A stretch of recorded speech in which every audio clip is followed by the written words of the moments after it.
Less than 2 hours ago, I was in the conference room, finalizing a deal that would save the company $3 million money we desperately needed to stay afloat after a long streak of poor decisions and mismanagement. I had worked tirelessly for months, putting in 16-hour days, pushing deadlines, reviewing contracts, and fighting for every last concession.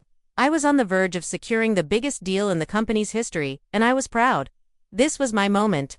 Or so I thought.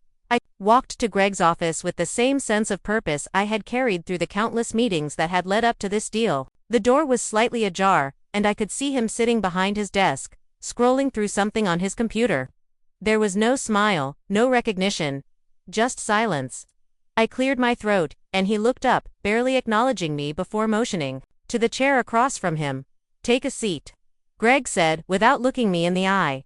I sat down, the chair feeling colder than it ever had before. Greg's eyes never left the screen, and the words that followed were so quick, so mechanical, they hit like a slap. "Effective immediately, your role will be changed. You've been reassigned to a different position. Compensation will be adjusted accordingly." I couldn't process what he was saying. I had just saved the company from disaster, and now I was being reassigned, not promoted, but demoted. My title, the one I had worked so hard for, was no longer mine. I was stunned, but the cold fury that replaced the shock was something I had never experienced before. I had just closed the deal, $3 million saved, and this was how they thanked me. It was almost as if the entire office had decided that my achievements were nothing but a nuisance. I didn't say anything at first. What was there to say? Greg didn't even bother to mention the deal, the one I had brought in, the one that would make the company profitable again. It was like the hours I had put in, the sacrifices I had made, were irrelevant. It didn't matter that I had bled for this company. "Is there anything else?" I asked, voice barely a whisper. He barely looked up, just handed me a folder with the new job description inside. "HR will explain the rest." And just like that, he dismissed me. No gratitude, no acknowledgement, no congratulations, just a cold bureaucratic shuffle of papers. I stood up, my mind racing, but I couldn't let them see me lose control.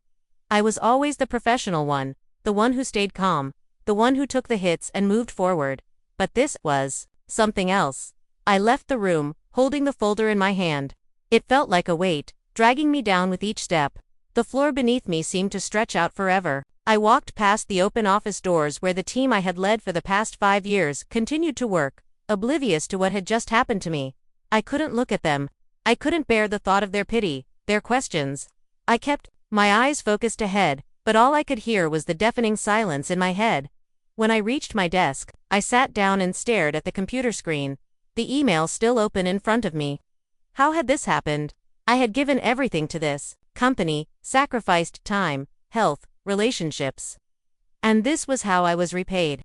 I knew I had a choice. I could either walk away and let them have their way, or I could take a stand. But there was no way I could let this slide. They thought they could erase me, but they were wrong. I wasn't just going to walk away from everything I had built here. I had a plan. I wasn't done yet. I stood up and grabbed my things, just a few personal items. My coffee mug, a picture of my daughter from our last vacation. I knew what I had to do. As I walked out of the office, I couldn't help but think about the irony of it all. They had tried to erase me, but they hadn't realized one thing. I wasn't just a cog in their machine. I was the engine. Without me, everything would fall apart. I walked to the elevator, but before I pressed the button, I stopped. I didn't want to leave quietly. I wanted them to feel the weight of what they had done. I wanted them to know that no matter how much they tried to diminish me, I would rise. It wasn't just about the deal anymore, it was about principle, about dignity. I wasn't going to let them erase me from the company history, from the work I had put in. The elevator doors opened, and I stepped inside, my mind already racing through my next move. I wasn't going to let them get away with this. I had a client who depended on me, and I knew they would follow me because they respected me. They trusted me, and they would never trust the company again after this. I pulled out my phone and called Thomas, the CEO of the client I had just closed the deal for. I didn't hesitate. He answered on the second ring. "Thomas," I said, my voice steady. "It's Nicole. We need to talk." We arranged a meeting, and I could feel the adrenaline building as I set the time. I wasn't just walking away from the company, I was taking everything with me. The $3 million, the respect, the trust, And most importantly, I was taking the client. When I met with Thomas, I didn't even have to explain. He already knew. He understood what had happened. He knew I was the one who had held the deal together, the one who had worked tirelessly to make it happen. And he had been watching, quietly, as everything fell apart. "I'm not going back," I told him. "I don't think you will either." Thomas smiled. "We'll make sure of that," he said, nodding. And just like that, I had one. The deal was still ours. I hadn't lost anything, not really. In fact, I had gained even more.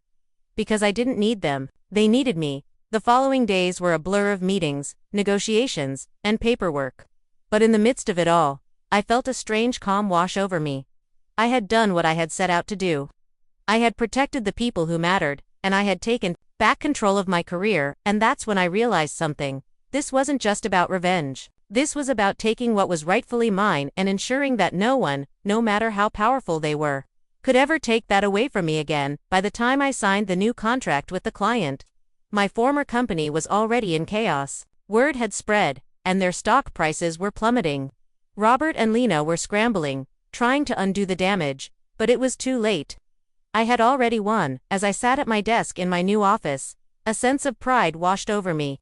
I had taken back everything they had tried to take from me and more. I was no longer just a footnote in their history. I was the one who had made it all happen. The next day, I received a call from HR at my old company. They asked if I would be willing to meet and discuss my exit.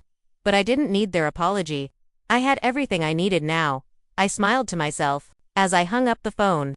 They had thought they could erase me, but in the end, they were the ones who had been erased from the deal. And just like that, I had won.